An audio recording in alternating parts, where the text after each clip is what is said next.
بسم اللہ الرحمن الرحیم۔ قرآن کی مقدار کے متعلق عقیدہ۔ شیخ صدوق علیہ رحمہ فرماتے ہیں، مقدار قرآن کے متعلق ہمارا یہ اعتقاد ہے کہ قرآن جو خداوند عالم نے اپنے پیغمبر حضرت محمد مصطفیٰ صلی اللہ علیہ وآلہ وسلم پر نازل کیا، یہی ہے جو دو دفتوں جلدوں کے درمیان لوگوں کے ہاتھ میں اس وقت موجود ہے، اس سے زیادہ نہیں ہے۔ عامہ کے نزدیک اس کی 114 صورتیں ہیں، لیکن ہمارے نزدیک سورہ والضحیٰ اور علم نشرح ایک سورہ ہے۔ اسی طرح سورہ لإلاف اور علم تری کیف بھی ایک ہی سورہ ہے۔ اس طرح مجموعاً 112 صورتیں ہوں گی۔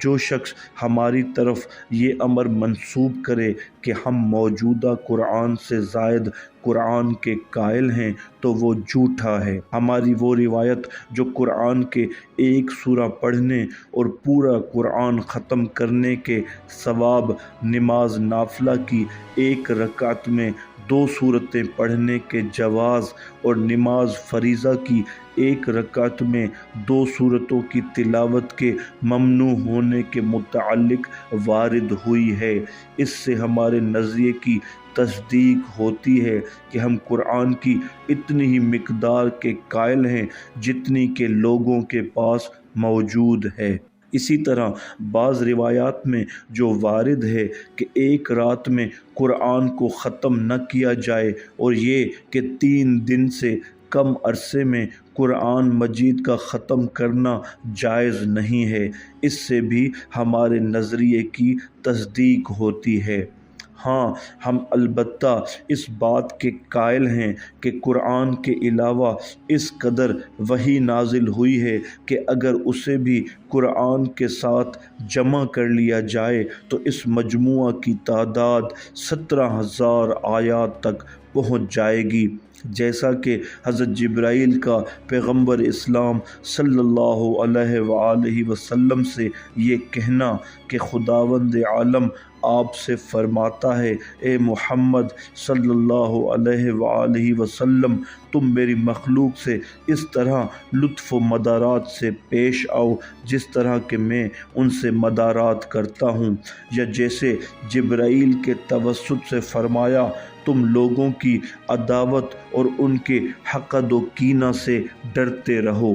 یا یہ فرمایا، جب تک چاہو زندہ رہو، آخر مرنا ضرور ہے، اور جس چیز کو چاہو پسند کرو، آخر اس سے جدا ہونا ہے، اور جو عمل چاہو کرو، اس کا نتیجہ ثمرہ پاؤ گے، یا جیسے یہ ارشاد، نماز شب پڑھنا مومن کے لیے باعث مجد و شرف ہے، اور لوگوں کو تکلیف نہ پہنچانا اس کی عزت و عظمت کا سبب ہے، یا جیسے حضرت رسول خدا صلی اللہ علیہ وآلہ وسلم کا یہ ارشاد، جبرائیل ہمیشہ مجھے مسواک کرنے کی وصیت کرتے رہے، حتیٰ کہ مجھے یہ خوف دامن گیر ہو گیا کہ کہیں میرے دانت گر نہ جائیں۔ اس طرح جبرائیل برابر مجھے پڑوسیوں کے بارے میں وصیت کرتے رہے، حتیٰ کہ مجھے گمان ہوا کہ ان کو شریک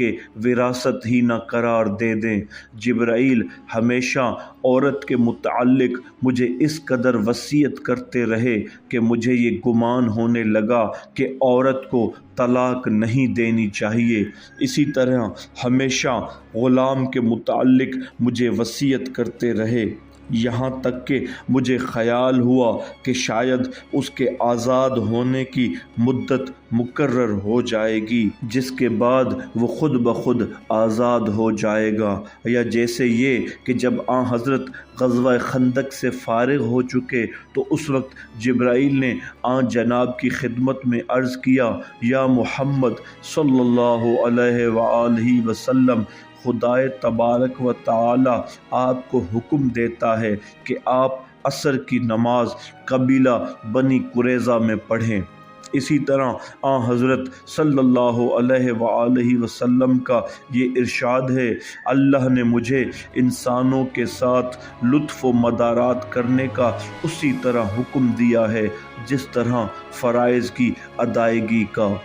اسی طرح آپ صلی اللہ علیہ وآلہ وسلم کا یہ ارشاد ہے، اللہ نے مجھے انسانوں کے ساتھ لطف و مدارات کرنے کا اسی طرح حکم دیا جس طرح فرائض کی ادائیگی کا۔ یا جیسے آپ کا یہ فرمان ہے، ہم گروہ انبیاء کو یہ حکم دیا گیا ہے کہ لوگوں کے ساتھ ان کی عقل اور فہم کے مطابق کلام کیا کریں۔ یا جیسے آپ کا یہ ارشاد، ایک دفعہ جبرائیل اللہ کی طرف سے ایسی وحی لے کر میرے پاس آئے کہ جس سے میری آنکھیں ٹھنڈی ہو گئیں اور دل خوش و خرم ہو گیا۔ وہ وحی یہ تھی کہ حضرت علی ابن ابی طالب علیہ السلام مومنوں کے امیر اور سب سرداروں کے قائد و سردار ہیں۔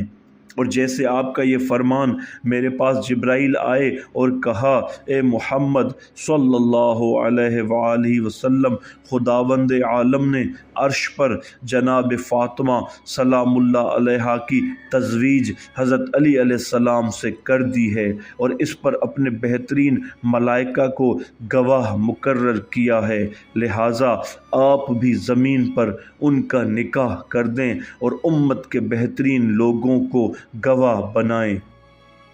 اس قسم کی اور بہت سی احادیث ہیں جو تمام کی تمام وحی خداوندی ہیں، لیکن انہیں قرآن نہیں کہا جا سکتا، کیونکہ اگر وہ قرآن کا حصہ ہوتی تو اس سے علیحدہ نہ ہوتی۔ چنانچہ جب حضرت امیر المومنین علی علیہ السلام قرآن جمع کر چکے تو اسے لوگوں کے پاس لا کر فرمایا، اے لوگو، یہ تمہارے پروردگار کی کتاب ہے، یہ اسی طرح ہے جس طرح کہ تمہارے پیغمبر پر نازل ہوئی تھی، اس میں کوئی حرف زیادہ ہوا ہے اور نہ کسی حرف کی کمی واقع ہوئی ہے۔ لوگوں نے جواب دیا، ہمیں اس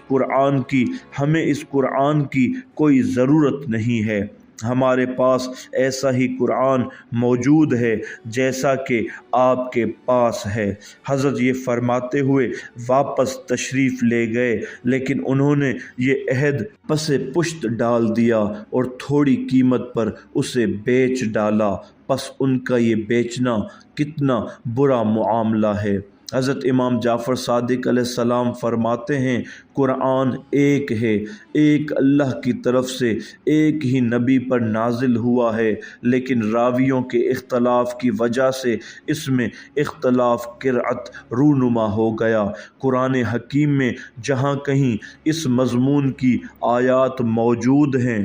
سورہ زمر آیت نمبر 65، لَإِنْ أَشْرَكْتَ لَيَحْبَطَنَّ عَمَلُكَ وَلَا تَكُونَنَّ مِنَ الْخَاسِرِينَ، اگر تم نے شرک کیا تو تمہارا عمل ضرور حبط ہو جائے گا اور تم ضرور نقصان اٹھانے والوں میں سے ہو جاؤ گے۔ سورہ فتح آیت نمبر 48، لِيَغْفِرْ لَكَ اللَّهُ مَا تَقَدَّمَ مِنْ ذَنْبِكَ وَمَا تَأَخَّرَ، تاکہ اللہ آپ کی اگلی اور پچھلی باتیں جنہیں دشمن آپ کی خطائیں شمار کرتے ہیں دور فرمائے۔ سورہ اسراء آیت نمبر 74-75 میں اللہ تعالیٰ فرماتا ہے، وَلَوْلَا أَن ثَبَتْنَاكَ لَقَدْ كِدتَّ تَرْكَنُ إِلَيْهِمْ شَيْئًا قلیلا اذا لأذقناك ضعف الحیاة وضعف الممات، اور اگر ہم آپ کو ثابت قدم نہ رکھتے تو بلا شبہ آپ کچھ نہ کچھ ان کی طرف مائل ہو جاتے۔ اس صورت میں ہم آپ کی زندگی میں بھی دوہرا عذاب اور آخرت میں بھی دوہرا عذاب چکھا دیتے۔ یا اس قسم کے مضامین پر مشتمل جو اور آیات ہیں، ان سب کے متعلق ہمارا عقیدہ یہ ہے، کہتا تو تجھ سے ہوں مگر اے پڑوسن تو سن لے کہ طریق پر نازل ہوئی ہیں، یعنی ان آیات میں خطاب بظاہر پیغمبر صلی اللہ علیہ وآلہ وسلم سے ہے، مگر مقصد امت کے افراد کو تنبیہ و تحدید کرنا ہے۔ قرآن کی جن آیات میں لفظ یا آیا ہے وہاں مکلف کو اختیار ہے کہ وہ جس شک کو چاہے اختیار کرے، جیسے قسم توڑنے کے کفارہ کے سلسلے میں وارد ہے سورہ مائدہ آیت نمبر 99۔ فَكَفَارَتُهُ إِطْعَامُ عَشَرَةِ مَسَاكِينَ مِنْ أَوْسَطِ مَا تُطْعِمُونَ أَهْلِيكُمْ أَوْ كِسْوَتُهُمْ أَوْ تَحْرِيرُ رَقَبَةٍ۔ قسم توڑنے کا کفارہ 10 محتاجوں کو اوسط درجے کا کھانا کھلانا ہے جو تم اپنے گھر والوں کو کھلاتے ہو، یا انہیں کپڑا پہنانا یا غلام آزاد کرنا ہے۔ اور قرآن میں جہاں یا ایھا الذین آمنوا آیا ہے، توریت میں اس کی بجائے یا ایھا المساکین وارد ہوا ہے۔ اسی طرح جن جن آیات کا سرنامہ یا ایھا الذین آمنوا ہے، وہاں اس گروہ مومنین کے قائد، امیر، شریف اور سابق الایمان جناب امیر المؤمنین علی ابن ابی طالب علیہ السلام ہیں۔ جو آیات بہشت کی طرف لے جاتی ہیں، جن میں جنت کی خوشخبری دی گئی ہے، وہ جناب رسول خدا صلی اللہ علیہ وآلہ وسلم اور ائمہ ہدی علیہم السلام اور ان کے خالص شیعوں اور پیروکاروں کے بارے میں ہیں۔ اور جو آیات دوزخ کی طرف لے جاتی ہیں، وہ دشمنان رسول صلی اللہ علیہ وآلہ وسلم و آل رسول علیہم السلام اور ان کے مخالفین کے بارے میں نازل ہوئی ہیں۔ جن آیات میں پہلی امتوں کے جن لوگوں کی جس نیکی اور خوبی کا ذکر کیا گیا ہے، وہ اس امت کے صالحین کی شان میں بھی سمجھی جائیں گی۔ اور اسی طرح جن آیات میں اگلے لوگوں کی جس برائی کا ذکر ہوا ہے، وہ اس امت کے بروں کے بارے میں بھی سمجھی جائیں گی۔ تمام انبیاء و مرسلین میں کوئی نبی و رسول جناب محمد مصطفیٰ صلی اللہ علیہ وآلہ وسلم سے افضل و برتر نہیں ہے، نہ سلسلہ اوصیاء میں کوئی وصی حضرت کے اوصیاء سے افضل و اعلیٰ ہے، اور نہ ہی پہلی امتوں میں سے کوئی امت